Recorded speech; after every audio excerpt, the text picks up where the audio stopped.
Welcome back, Indiana Sports Beat Radio on this Tuesday. I hope you're having a great start to your week. I am. We've got Mike DeCourcy here, and Mike, I guess we'll start with the commitment of Trent Sisley to Indiana, a major recruiting domino to fall for Mike Woodson because it's his first major in-state recruit in his 4-year tenure at IU, which is a big thing. Number one. Number two is Trent from Southern Indiana, and they kind of got burned with Trey Kaufman-Renn a few years prior, and it's not a unwritten rule, but Indiana kind of ruled Southern Indiana, and they just didn't lose guys there. And Matt Painter worked hard to recruit Trent, but at the end, he's going to Indiana. Now you've got Jalen Harrelson making a decision tomorrow, and most people think that he's probably headed to Indiana as well. Braylon Mullins is still a month out because he has a visit to Kentucky for their Midnight Madness, Big Blue Madness, whatever it is. But they're on the verge of piling up some momentum in recruiting like they have not done so from the old school standard recruiting under Mike. Yeah, it's interesting because we've heard so much about how no one recruits high school guys anymore. That's not the way to go. You got to go get transfer portal guys. And Mike has done well in that arena. Each of the last 2 years, bringing in a significant big man recruit.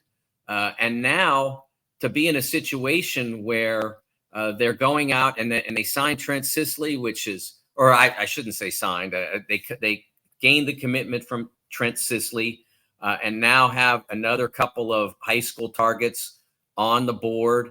That's one of the things I found interesting about the conversation around recruiting over the last 2 years or so, the last 2 summers. Nobody's going to recruit the guy who is number 75 or 80 in his class. No one's going to recruit the guy who's number 100. And Jim, that's turned out to be total nonsense. I mean, Trent is, I believe, around number 70, and there was a significant competition for him. People wanted him desperately. They worked really hard to get him because that guy is still a foundational player. If he hits, you have him maybe 2-3 years. If he maybe takes 4. a little while to develop, then you have him for 4 or 5. It's that player is still a foundational player. Those are the guys. Well, frankly, those are the guys, and that range are the guys that Purdue just built the national runner-up on. Obviously Braden Smith was 198 and all that, but the core of that team, Trey Kaufman-Renn, et cetera, there were a lot of guys in that range on their team, and they complemented that with Lance Jones, who was a transfer portal guy. But the core of the team was built on high school prospects who were going to grow into the program and probably not going to transfer out because they buy into what Purdue is selling. And I think it makes perfect sense for Indiana to follow I shouldn't say follow, that would be bad, to take a similar path because there's so much basketball talent in Indiana. Remember, part of the reason that Mike didn't work, he was a little behind because Paint had been there for 10 years. And so coming in and trying to build a recruiting apparatus in a program, in a state, I should say, where Purdue had really worked hard over the previous 15, 20 years to build what they had built. So it took a little time for them to make up the ground that was covered by Purdue. And Woodson wanted to build the best team he could when he first got here by getting the best players, no matter where they were from. And it hasn't been the most glorious 3-4 years for Indiana talent. Last year was a bad class. I shouldn't say that. That's not the right word. It wasn't the class was not the standard as what Indiana normally puts out. That's the point I'm making. There were, Trey was out there. Trey was, I think, 3-4 classes ago. But there weren't a lot of players. Now, I mean, we had years where Indiana in the mid what do you call it? The mid-teens, where one guy go to UCLA, one guy go to Xavier. There were terrific players all over the place. Indiana wasn't getting a lot of those guys at that point, but there were some terrific players in the state. Trayvon Blewett, who's going to have his jersey retired at a future date by Xavier, was a good example of that. That there were and there were better players than that. You go back to Zach Irvin and Gary Harris from my old high school of Hamilton Southeastern. I lived in the district for 10 years. They had terrific players during that period, and then it kind of thinned out at HSE and a lot of other places. But now with this resurgence, it makes perfect sense for Indiana to get back into the competition. Absolutely. And it's at a time that's advantageous, as we just talked about. It was a weird, he was behind when he first got here, and then the classes weren't good.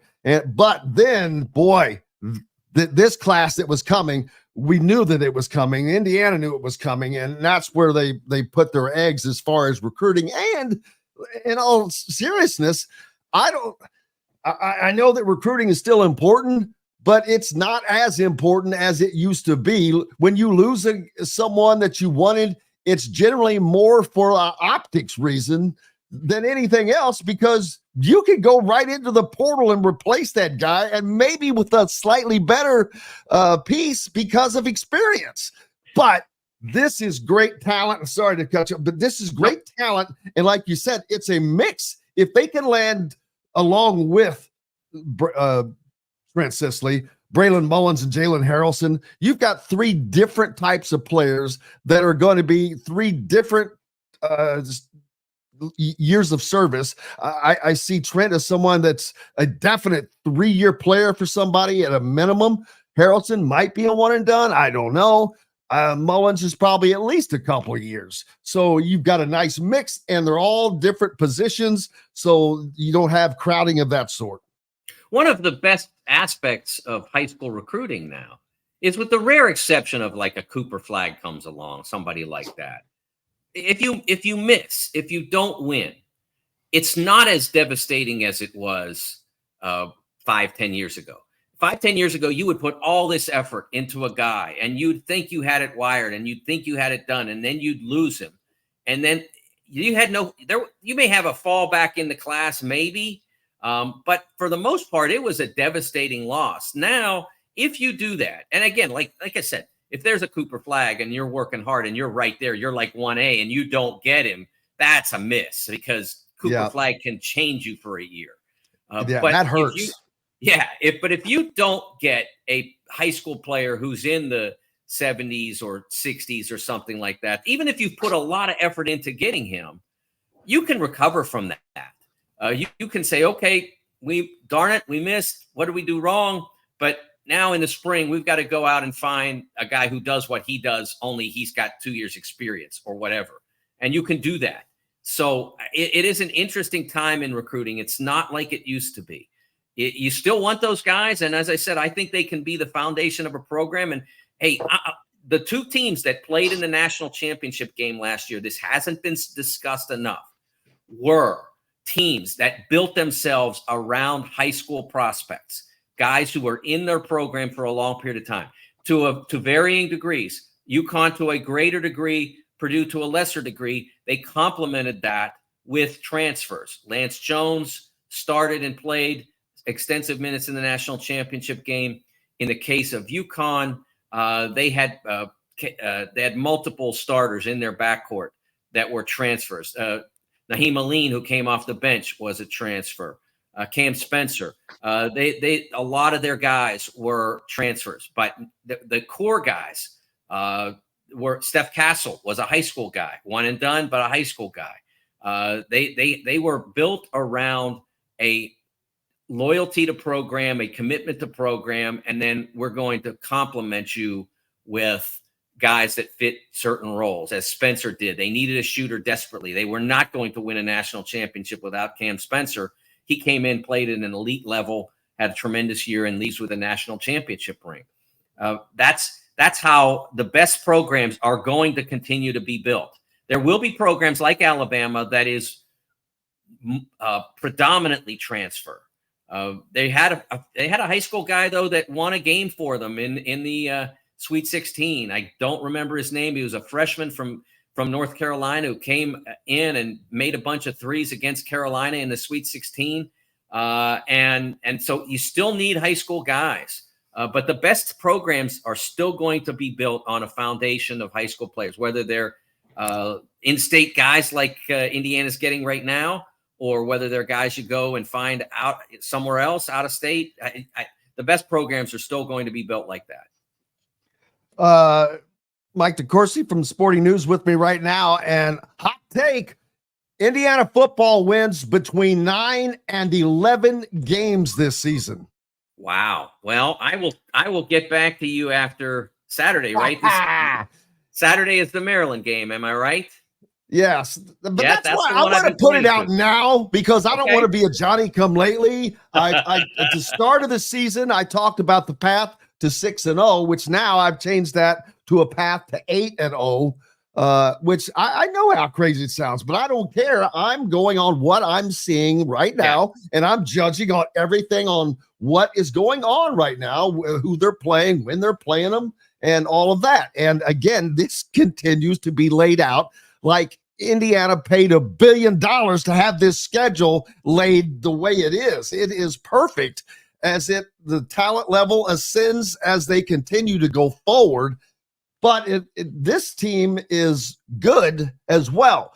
They're good right now, 4 games in. So as these teams get better, Indiana's going to get better. And they're pretty damn good right now. If you look at what their numbers are, they're averaging 50 points a game, giving up less than 10, just over 1 point per game in the second half they're allowing, Mike.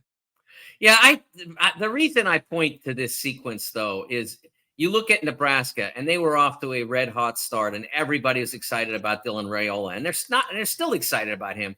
But they go and they play a home game on a Friday night against Illinois, and what happens? Illinois turns out to be better than advertised. They put in a beautiful performance. Nebraska tries to come back, but they can't pass block. Raiola winds up on his behind a few times, and Illinois leaves Lincoln with a win. And so that's why I point to this sequence of games, this 3-game sequence: Maryland home, Northwestern road, Nebraska home. If you can get through those, and I think they can, but if you can get through those, and I think the Maryland game is really impactful in that sequence, because if you win that, I don't think there's any question you'd have to give the Northwestern game away. You would have to make a unprecedented number of mistakes in the Northwestern game to lose there, and then you have a very talented, capable Nebraska team come in, but now you know what their weakness is. Now you know that they really struggle to contain a good defensive line and a good rush scheme, and then maybe you can take advantage of that. And Washington is beatable, and Michigan State is beatable, and all these games are losable games. They're all games that, if the Indiana were able to win them, would really make a significant statement toward whatever their ambition might be. And their ambition can continue to grow as well, Jim, as they continue to succeed. But for them, that's why I really focused at the beginning of the year on this game that's coming up on Saturday. Maybe not at the beginning of the year, but after we saw what Maryland did week 1, that was when it became clear that this game was going to be a defining game for the Hoosiers. Maybe one of the underrated games on this weekend's football schedule. It's a very important game, and Maryland can make back a lot of the ground they lost by losing tight to Michigan State a couple weeks back. So they have great incentive to come into Bloomington and perform well. So I think it's going to be one of the games of the weekend. It's certainly not Alabama, Georgia, but it's one of the most important college football games that will be played this weekend. And isn't that a great statement for Hoosier football? That they're involved in one of those kinds of games. Absolutely. Mike DeCourcy from the Sporting News. Thank you, my friend, as always. My pleasure, Jim. I will see you next week, and I'll be watching on Saturday. It's going to be a fun game. Have a good one, brother. We appreciate you. Mike DeCourcy from the Sporting News. Make sure you're